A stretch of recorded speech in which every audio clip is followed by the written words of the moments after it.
Hi, my name's Jo Harris, and today's blog we're going to be looking at learning theory, applications and my reflections. So there's four main learning theories we're going to look at today. One is behaviorism, cognitivism, constructivism and connectivism. Lots of isms there, so they're tongue twisters, but we'll see how we go.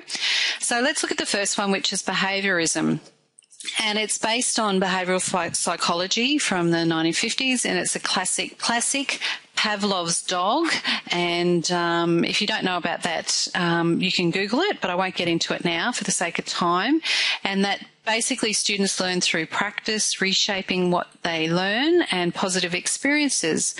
The teacher's role is to create a series of steps in programmed instructions with a predefined end, and my role is really that of a supervisor, because the goal is that I will, as a teacher, will know that the student has learned because I've observed a change in their behaviour, and that the children change their behaviour because they attribute it internally. So they know that they feel good about learning. And some examples of this are online quizzes where you get tested on or quizzed on facts, concepts and skills, and drills and practice, and a reward system. And I know my daughter is in grade 2, and they've got this great reward system involving stickers, which they get to trade in for gifts and stuff like that. So I think, it's also known as behaviourist model.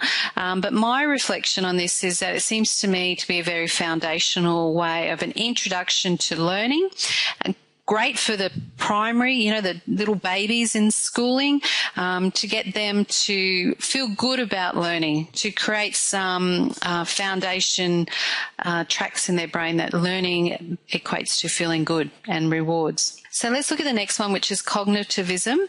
It's also known as cognitivist, and it's based on the work of Paget, which is a 3-stage processing of sensory, memory and long-term memory, and the work of J. Anderson, which is on 2 types of memory, which is declarative and procedural. I won't get into those for the sake of time again, but the students learn through mental processing. That is how information is processed. So it's about enabling the students and that they inquire strategies to process information. And the teacher, my job as a teacher using this theory of learning is to attain and maintain my learners' attention and be a modeler of those thinking strategies, because the goal here is to change the students' mental behaviour, because they learn how to think in a way. So the rehearsals, visual aids, repetition and review and summarising and mind mapping tools are some examples of ways that you could and bring this theory to life in my classroom, and also by the use of mnemonics. And my reflection here, I think it's a very important tool to grow into being a great learner and a student of tomorrow. So I see this as a core foundation skill development way of using this theory. Now, the next one is social constructivism.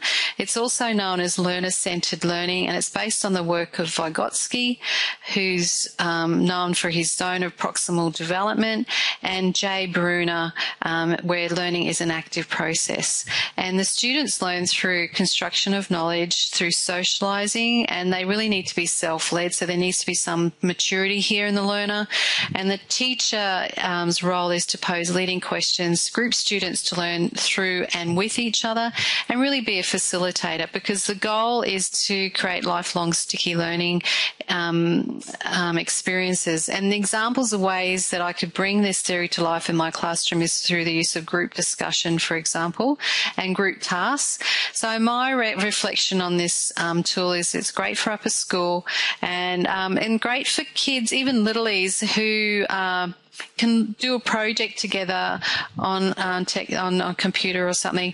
And to me, it's a skill that's needed in preparation for Connectivism theory of learning.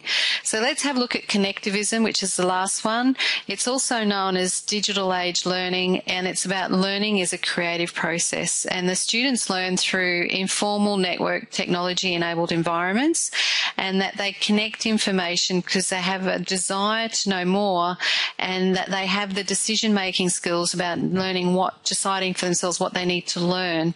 And the teacher's role is to nurture those connections between fields, people and organisations, for example.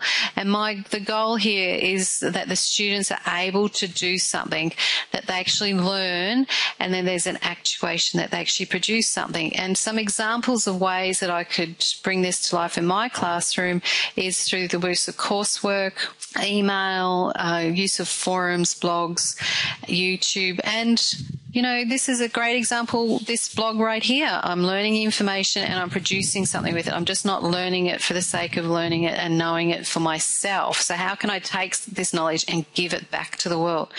So my reflection is, bam, this is the goods. I love it. Okay, well, that's it for me this week, and I'll talk to you next time. Bye for now. Jo Harris.